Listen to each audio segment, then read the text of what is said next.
Une gestion policière totalement dysfonctionnelle. C'est ce qu'ont soutenu ce matin pendant plus de 2 heures devant la 4e chambre du tribunal de première instance de Bruxelles, les avocats de 11 jeunes arrêtés le 24 janvier 2021 à la manifestation du Mont des Arts. Ce jour-là, ont-ils développé, la police de la zone Bruxelles-Capitale-XL s'est rendue coupable d'une série de manquements graves.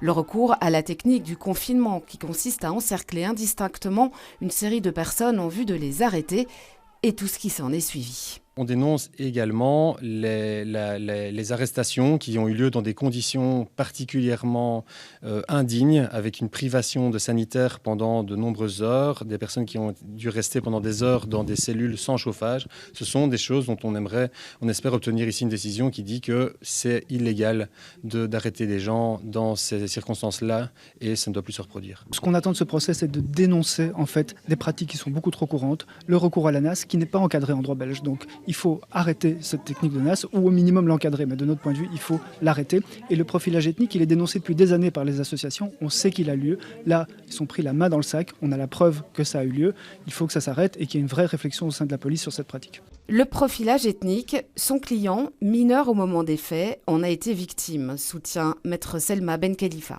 Il y a des instructions qui ont été données à la radio d'être spécifiquement attentifs à 2 profils. Le profil que les policiers appellent NA, qui signifie nord-africain, et le profil des jeunes d'extrême gauche.